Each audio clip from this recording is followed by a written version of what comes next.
So, good morning all.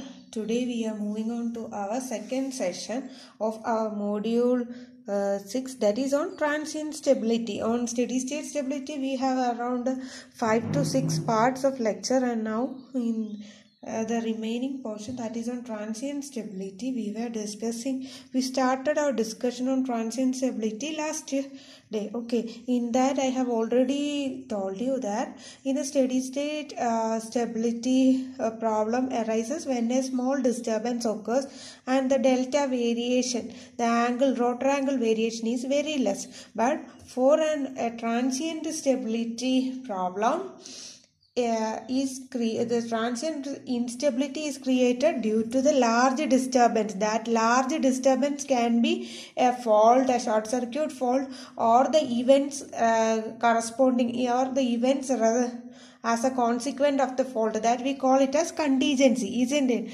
So we have found out that while dealing with the transient stability, in order to analyze the transient stability, we have to go through a case in 3 phases, that is in 3 continuous sections we have to analyze. The first one is the steady state stability limit, that is the area or the phase before which the fault was occurring, or in our technical term we will call it as pre-fault conditions. Okay, so we will check on pre-fault condition, that is before the fault, and then what we will do is we will go for our fault condition. What happens when a fault is just occurred? Okay, and also we have to study about the post fault condition, that is after some 2 to 3 cycles, when the protective schemes are acted on the system and the faulted region is isolated and the remedial action has taken place. Okay, so while dealing with the transient stability, we have to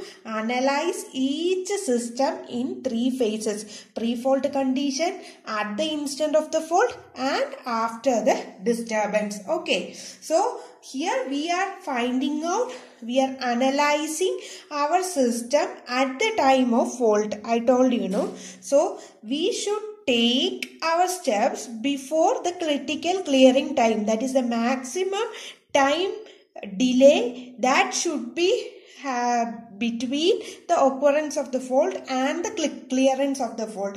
If the time is over or if the time limit crossed the critical clearing time, then the system can't be regained back to synchronism. Okay, so that time we call it as critical clearing time. This also I have discussed in the last class, that if this was our system, if a small oscillation comes, if the small disturbance comes, then it will oscillate and come back to stability very near to this delta 0, that is original rotor angle. But if a large disturbance occurs, then the oscillations will be of large magnitude. Depending upon the magnitude of the oscillations, or depending upon the nature of the oscillations, we can find out whether our system is coming back to synchronism. That is, if the oscillations are dying out and become stable at a point where this angle is less than critical clearing angle, or in order to remain the machine in order to remain in the synchronism, the system, that rotor angle should be less than the critical clearing angle. Okay, same as that of the critical clearing time. Critical clearing time, we said it is a maximum time that that a system can take, so that the system can regain back to its normal operating condition. Similarly, if the rotor angle is increasing up to the delta CR or critical clearing angle, the system can come back to the synchronism. After it crosses this delta max, the system cannot go back to synchronism. Okay, so depending upon this graph, we can find out whether our system is moving back to synchronism or it is going out of synchronism. Okay, so as we have said, Calculating this second order differential equation or swing equation is little tedious. We are arranging or we are modifying or we are facilitating our swing equation in a little different manner so that we can solve the same equation graphically. We can plot and find out whether our system is stable or not. So for graph, what we are using is we can use power angle curve or swing curve. We can use both. This is the swing curve, that is a relation between delta and t. So this is the swing curve. From looking on to the oscillations, we can say whether our system gain back to the synchronism, or looking to the power angle curve, we can see whether our system comes back to the synchronism, because the maximum steady state stability limit is at 90 degrees. So this region is stable region, whereas this region is unstable region. These all things we have discussed in our steady state stability criteria. Okay, next what I am going to tell you is the main thing we have to analyze is what will happen to our system when a large disturbance occurs. Okay, so what is the instantaneous reflex action happening in our system when our fault or a large disturbance occur? So we are considering that large oscillations, especially our first swing, because the first swing will be having the greatest variation, or it will be having well clearly defined oscillation in the first swing, because the time limit was also, the time will be clear enough to find out the variations, slight variations happening in the rotor angle or power. So what we are going to do is we are zooming into the first swing. Okay, so in order to analyze this first swing, we have to turn off all the parameters which are damping the oscillations, or which are helping to neglect, or which are helping to die out the oscillations. For that we are taking some assumptions. This also we have discussed in our last class. So first one is we are neglecting saturation, and salient pole machines can handle more power than the cylindrical rotor machines. So we are taking the burst case, so we are including only the cylindrical rotor. So we are taking this EV by X into sine delta term. Okay, then we are ignoring all the favorable conditions of damping. That is, we are neglecting the damping, we are neglecting the resistance. If we are neglecting the resistance, means resistance decrease, the time constant increases. So we can keenly watch the variations clearly. Then we assume the frequency is constant, and we deactivate our automatic voltage regulation system and also speed governor system. Okay, so these are the assumptions we are taking while dealing with studying our transient stability. Okay, so while dealing with the transient stability, we are zooming into the first swing, that is the from the delta 0 or from the initial rotor angle to the time it reaches the maximum peak overshoot or the first peak overshoot. This time we are taking to analyze what happened in our system. Okay, so as I have told you, we are employing our swing equation in a little different manner. That is, we can solve it in a similar graph. We can solve it by using a graph. Okay, that graphical representation, we have already found out many values with reference to the graph. That is, we are finding out average value. Instead of integration, we are using it with a graph. Now we are taking area under the curve divided by the base length. You will get the average value. Root mean square value also we are taking like that. Similarly, we have done many things from the graph itself. If it is little difficult for us to do through mathematical equation. So in order to remodify this equation, what I am doing is I am starting from the swing equation itself, and this remodified criteria we call it as equal area criteria. So in order to start demodification or remodification, what I do, I will take the swing equation and multiply it with 2 d delta by dt in both sides. On simplifying, I will get d of d square delta by dt square is equal to 2 by m pa into d delta by dt. This d delta by dt is the change of rotor angle with reference to the time. Under steady state condition, this d delta by dt, under steady state condition,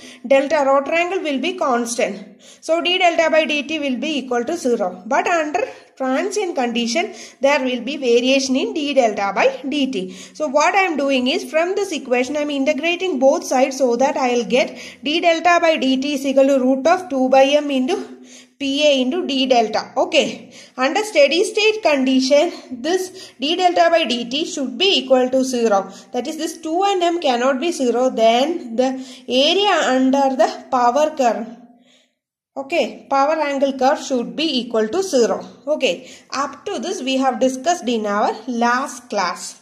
So here, from the equal area criterion, from the string equation, to solve it graphically, we will get integral of PA d delta is equal to 0, which means that PM minus PE, input minus output, PM is mechanical minus electrical, PM minus PE for d delta should be equal if the machine is working as an alternator, or I should say that is PE minus PM. That happens when the machine is working as a motor. In either case, this area under the power angle curve should be equal to 0. So what was power angle curve? I have already taught you of power angle curve, that is angle delta, and this is the electrical power. Power angle curve is the curve between electrical power and angle, and this is the maximum steady state stability limit or power transfer limit, and it usually happens at pi by 2 degree. Okay, so first we are starting. This was my initial angle before a fault occurs, that is delta 0. At that time my electrical power was equal to the mechanical power and there was no acceleration and our machine was running in synchronism. Okay, so when a fault occurs, what happens is, when a fault occurs, my mechanical power remains the same. PM is equal to PE0. I am writing it. Okay. So when a fault occurs, my electrical power increases. What happens when an electrical power increases means that is delta angle increases. Okay. So my delta angle varies and it can move to a new delta angle, that is PE1, or it can decrease and it can move to a smaller electrical power PE2 depending upon the variation of the angle delta. Okay, so if we are considering our state, if some acceleration occurs, then we should say that our area under this curve is integral PA, isn't it? What is this PA?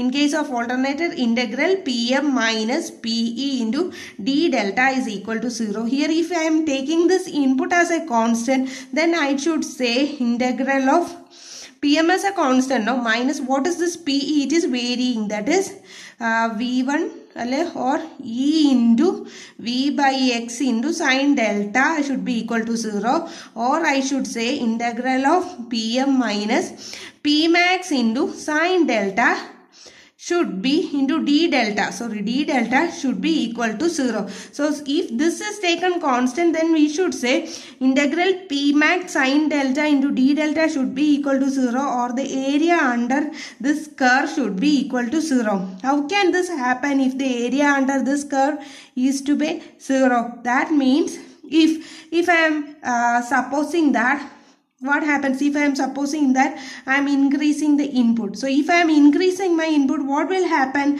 Mechanical power reaches to a point. Okay, so at that time, if the mechanical power is more or the accelerating power is more, then what will happen? Then the rotor will accelerate. What will happen if the rotor accelerates? Then our delta angle will accelerate. What will happen if my delta angle increases? Then my electrical power increases. So what will happen? Gradually my delta angle increases and reaches a point delta 1. At that time my electrical power will be equal to the mechanical power. Okay, and it will become accelerates. Okay, but when both are equal, then our accelerating torque will be equal to 0. But since the rotor is increasing or rotor angle is increasing, it continues. So again it will become PA becomes less than 0 because delta is increasing and PE is increasing. So PM will decrease.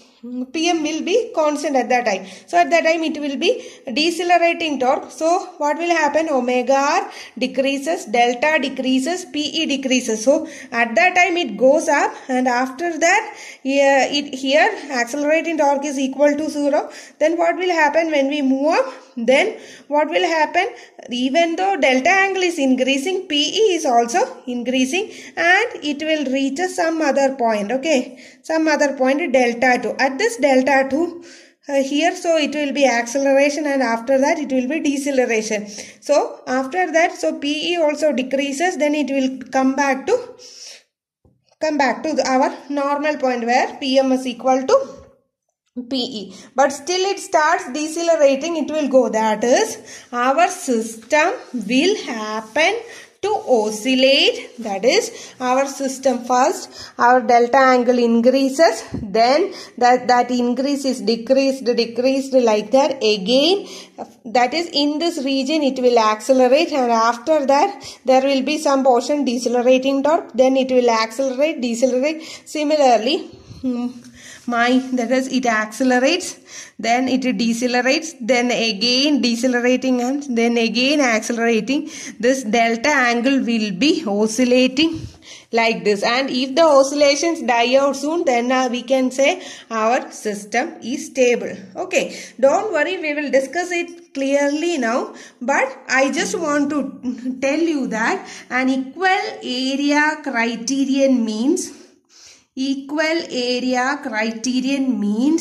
the area under accelerating torque should be, area under accelerating power it is, isn't it? It should be equal to area under decelerating power.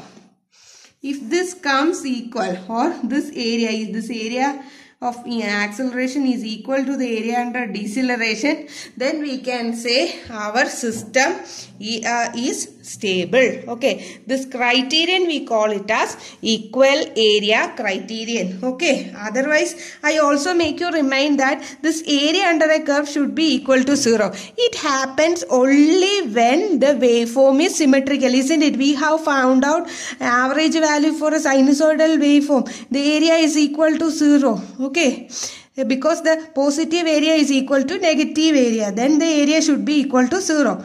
Total area is equal to 0. Similarly, here positive area or area under accelerating power should be equal to area under decelerating power. The same concept.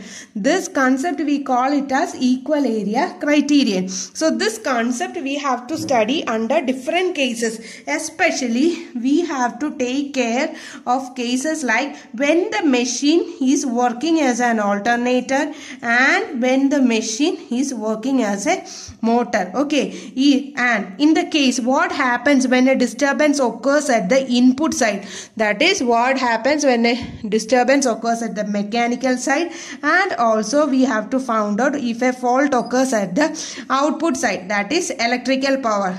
That fault can be at the generator terminal or at a line, that is at the midpoint of the line, or at any bus bar. Okay, so we have to consider all these things while the machine is working as an alternator, and also we should consider what happens when the mechanical input of the machine is suddenly increased, or mechanical output of the motor is also suddenly increased. These are the main cases that happen, or that happens as a result of a fault. Okay, either it can be the mechanical input should be increased very fast. What will happen if the output, when a fault occurs at the electrical output, then what happens? That too, depending upon the fault position, we have to analyze what is the critical clearing time and what is a critical clearing angle. And we should also analyze what happens when the same synchronous machine is working as a motor. So all these cases we are going to analyze with the help of our equal area criterion. Okay, so we have to find out the critical clearing angle and the critical clearing time. Okay, so I am making this video a little short, so I am signing off, and the next video is what will happen, that is case 1, what will happen when the mechanical input of our machine is increased suddenly. That is a university question.